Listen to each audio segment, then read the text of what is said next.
Hey. Time for an out of this world story from rSpace. You've built a life with someone. You've trusted them, and then suddenly the line between just to chat with a friend and someone you should definitely not be texting after 9 p.m. gets crossed. Today on rSpace, the coffee wasn't just hot, it was nuclear. Wife went on a blind date despite my disapproval. I divorced her, and now she's begging me for forgiveness. I, 37, male, have been married to soon-to-be ex-wife for 5 years. Known for 7. We met through mutual friends back when I was still figuring my life out, working long hours and living paycheck to paycheck. Somehow we clicked and stuck around. Our marriage had its share of ups and downs, but nothing alarming. I knew she liked attention, but she never crossed a line. She had a large cache of coworkers, friends, gym buddies. I didn't police that. I trusted her. Then, a month ago, she mentioned her new coworker, Rachel, who apparently had been trying to set her up with one of her single friends. Soon-to-be ex laughingly told me about it. Said Rachel didn't even realize she was married. I laughed too, but something about the way she said it didn't sit right. Not the words themselves, but the tone. There was this strange amusement in her voice, like she liked the idea of being found desirable by someone new. I brushed it off by thinking it was some new topic she had found to chatter about with her friends and family. It doesn't necessarily have to mean anything. A week later, she brought it up again. This time, she said Rachel had mentioned it in front of their team, saying how cute it would be if soon-to-be ex met this guy named Tyler, who matched his energy. She was laughing and expected me to take it lightly. Now it was almost a week that she was talking about the same topic, and it was no longer funny. So I replied, "Weird thing to joke about when you're married." She shrugged. "Yeah, but it's harmless." I didn't like the way she dismissed my concern. That harmless word kept bouncing around in my head. Conversation closed. A few days later, we were watching TV, and suddenly she brought this up. In the middle of nowhere, she goes, "You know, Rach again talked about that guy. She's saying, what's the big deal if you spend one evening with my friend? Could just be a coffee date." That one got under my skin. I paused the TV, looked at her straight, and asked, "And what did you say to that?" She went quiet for a good 30 seconds before saying, "Actually, I was thinking, what's the harm in grabbing a coffee?" I froze for a moment. "Are you serious?" She gave me this nervous laugh like she was testing the waters. "I mean, it's just coffee. It's not like I'd do something wrong." I snapped before she could finish. "It's a date. You go meet some guy one-on-one. That's not a joke. That's not just a coffee. That's a date. And that's the problem." My voice was louder than I intended, but I couldn't help it. I was angry in the red-hot kind of way. It was the deep, enraged kind when the other person doesn't see a boundary you thought was obvious. She immediately softened her tone. "Okay, calm down. I'm not saying I'm going to do it. I was just discussing it out loud. You don't have to get all worked up." She reached out and touched my hand and assured me, "I'm not interested in anyone, okay? You're overthinking. I cannot even imagine hurting you or crossing the marriage boundaries." I pulled back my hand, but she held it again and swore to stand by the marital vows. I wanted to believe her. I really did. I took a breath and nodded. We sat there quietly, watching TV, neither of us really paying attention. My mind was obviously reeling with the discussion we had. After about 15 minutes, she said, "So what do you think?" My mind was still not over it, and I thought she was still asking about that. So I impulsively almost snapped over, "Think about what?" She gave me this annoyed look, muttered, "Never mind," got up and stormed into the bedroom. I didn't let it slide and followed her in and demanded to know what she meant. She ignored it, but I pestered her hard, asking her to explain her behavior. She sighed, rolling her eyes, and said, "I was talking about dinner plans, but I know you're still hung up on that coffee thing. God, I shouldn't have even told you. I try to be open, and you just twist things.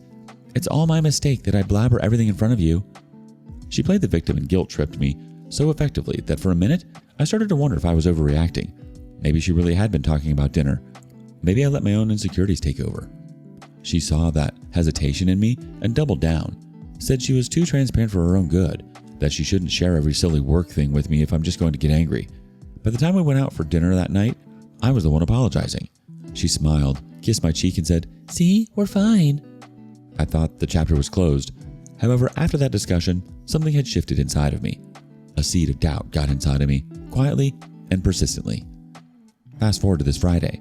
She said she was going out with her coworkers for dinner. Nothing unusual. She does that once in a while. I told her to have fun. She got dressed up more than usual, actually. Makeup, nice perfume, and her favorite little black jacket that she usually wears on date nights. I still didn't overthink. Around 8:30 p.m., I texted her just to check in. Having fun? There was no reply. An hour later, I sent another. You heading home soon? Half an hour later, she replied, sorry, got caught up talking. Heading out soon. It didn't sound like her. Short, cold, no emojis, no casual tone. It got me suspicious. Just my gut feeling, and yeah, it was the effect of that conversation. Obviously, my mind was racing with the thought that what if she was on that date and was lying to me?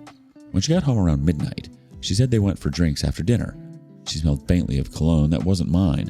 It wasn't strong, but it lingered just enough that I couldn't ignore it. I didn't confront her, just said goodnight and turned over. The next morning, she was in the shower. Her smartwatch buzzed on the nightstand. Normally I wouldn't care, but this morning I was feeling different, and I glanced at it. The notification read, had a great time getting to know you. Hope we can talk again soon. From Tyler. I wasn't a fool to not decode Tile. The words burned into my brain. I didn't even open it. Didn't need to. The name said everything. She came out of the shower, wrapped in a towel, smiling. Morning. Leaning in to kiss me. I pulled back and asked, you went on a date last night, didn't you? She froze mid-step. What? I said quietly, holding it up. Your watch. He said he had a great time getting to know you. The blood drained from her face. She went into panic mode. I could see her hands shaking while she was trying hard to remain composed. Then she started talking too fast and defensively. It wasn't like that, I swear. Rachel and the others thought it would be funny to give it a shot. They made me go. I didn't even want to. I asked with a straight face, did you tell them you were married? She hesitated, searching for words. It was enough to tell me everything I needed to know. I nodded slowly. Yeah, that's what I thought. She started to say something, but I cut her off, told her to pack a bag and leave. She was stunned that I could tell her this. Was like, what? No, it wasn't. I cut her off, not in an angry way, but calm, firm voice, that you went on a date with another man. You dressed up, you went out, you lied to me about it. You've lost all grounds of defending yourself. She broke down instantly. Tears rolled down her cheeks, and she went into panic mode. It was just dinner. I didn't touch him. I didn't do anything wrong. You're overreacting. I shook my head. No, I'm reacting exactly right. It became a full chaos. She kept crying, saying it was just curiosity and wanted to see what it felt like to talk to someone new. I thought it was just a harmless meeting. I replied, you wanted to test the waters. Congratulations, you found out what happens when you do. She was bawling and trying to hug me and hold my hands, swearing it meant nothing and that she had made a mistake by going there. I didn't respond. I walked to the closet, pulled out her suitcase, set it on the bed, and started stuffing her clothes in it. She pleaded, where would I go? I said, you can stay with Rachel, since she thought it was so funny to set up a married woman on a blind date. She kept talking, begging, pleading, twisting her words. Said I was making it bigger than it was. Said I should understand that she was just curious and it was just one coffee. I screamed, it was not only about one coffee. You lied. You chose to betray me. By then she was shaking. Please don't do this. Please, we can fix this. I told her there's nothing to fix. She has crossed a line that doesn't uncross. She cried harder, said she'll tell the guy it was a mistake, that she'd block him, that she'd prove she didn't cheat. I told her it wasn't about cheating. It was about choice. She chose to lie and to see how far she could go before I'd notice. Initially, she pleaded to stop, and when I didn't, she held my hand firmly and said, you cannot throw me out of a marital house. I can call the cops on you. Look at her audacity. I glared at her and dropped her stuff, pulled out another suitcase, and stuffed in some of my clothes, documents, and other essentials. She didn't stop me, just stood there staring at me. I dragged my bag and walked outside, loaded it into my car, and then realized I forgot the charger. I walked back inside and saw her crying on her phone, maybe telling her matchmaker coworker about the fallout. She immediately hung up midway on seeing me. I didn't even look at her, went straight up, pulled it out from the socket, and walked out. I checked into a hotel, dropped my bags, and then went into the office. I barely worked that day. Spent most of my time searching for a divorce attorney and filing up applications for a meeting. The next day, she texted me, can we please talk? I didn't reply. Then another one. I didn't mean to hurt you. It was stupid. I just wanted to experience something different, but I realized how wrong it was. Please, let's talk. Still nothing from me. Later that night, she sent a long wall of texts about how she was sorry, how she made a mistake, how she'd do anything to make it right. I didn't reply to that one either. She stopped texting after that. I'm looking for a new place. Until then, staying at a hotel. I spoke to my friend about it. He asked me to think through it because divorce wasn't easy, and there was no infidelity involved. Even if there was, I had no evidence about it. Since then, I've just been thinking about it. Isn't this betrayal? Am I really overreacting? I have the meeting with the lawyer lined up this week, hence writing it here to gain some advice. You're totally not overreacting here. Honestly, walking out, packing her bags, and taking yourself somewhere you could think clearly, that was the sane move.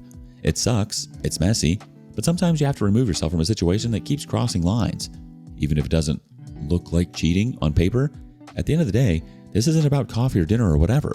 It's about respect. And if someone can't meet you there, there's really nothing to fix. She went with the intention to cheat. Let's just put it that way. She knew exactly what she was doing. Update 1. Writing this update for all the folks who supported me in the first one. I think you guys need to know what happened next. I met with the lawyer and gave him all the details. He listened quietly, took notes of the important points. When I was done, he asked, "Do you have any hard evidence that she cheated?" I said no, just that message from her smartwatch. He sighed and informed me that in the most blunt way possible, then it's your word against hers. My advice is, don't take this to court. Settle it privately. That would be faster, cleaner, and a lot cheaper. I agreed that it was the best option for me. He started preparing the paperwork right away. I told him to ship it directly to her workplace. Yeah, I could have sent it home, but I wanted her to feel what it's like to face what she did in front of others. I wanted her to realize this wasn't something she could hide behind closed doors. 2 days later, she got the papers. Within an hour, my phone started blowing up with her calls, texts, and voicemails. I didn't block her because my lawyer said it's better to keep the line open for settlement. The first text, "You sent divorce papers to my office? Are you kidding me?" Then another, "We need to talk. Please, just once." I waited a day before replying. My lawyer said to hear her out. Maybe she'd agree to settle without a fight. But he laid out some ground rules. Meeting at a public place. Stay away from any sort of emotional conversation. If the matter gets heated, leave ASAP. And the most important thing is to record the whole conversation so that there is no room for a blame game. So I texted, "Meet at Brewline Cafe, tomorrow at 4. She showed up 10 minutes early. I spotted her from the window. When she saw me, she walked over without saying anything. I pulled out my phone, hit the recorder and said, "Hope you don't mind recording the conversation. I want everything to be documented." She flipped. "Why? Why the hell would you record our private talks?" I wanted to scream that there was nothing private between us, but all I said was, "I'm acting as per my lawyer's instructions. So yeah, please cooperate." She lost at my calmness. Was like, "Why are you behaving so formally? I'm your dang wife, not some business client where you need evidence of the discussion." I didn't say anything, just looked down. For a few seconds, she just stared at me, expecting me to fight or reason or maybe give up. Then she finally spoke. "It wasn't what you think. It really was just coffee." I said nothing. She continued, "He texted me after because he thought I was single. I swear I didn't encourage anything. It was stupid, I know. I just wanted to feel, I don't know, something different for a minute. But I didn't cheat." I looked at her and, without any expression, said, "You lied to me and went out and let another man think he had a shot with you. That's cheating enough." She got frustrated. "So one stupid coffee means our marriage is over? You're throwing everything away because I talked to someone?" I didn't even blink. "We have had this conversation before. It's leading nowhere. I want a divorce, and that's the end of the discussion." She went quiet for a while, and then her tone changed to bitter and defensive. "You know what? Fine. If you want to divorce me, then it's not going to be free. I gave 5 years of this marriage. You make more than I do. I'm entitled to something." So this was her motive. She wanted to milk out every last penny from the marriage.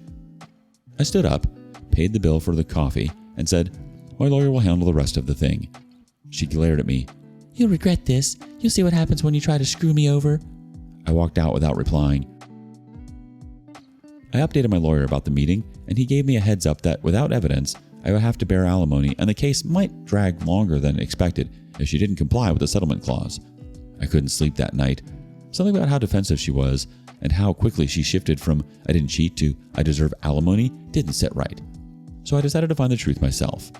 I searched the guy's name online, found him on LinkedIn, fetched his company details, even traced him down on social media, where he regularly posts his pictures of his gym sessions and morning coffee while heading to work.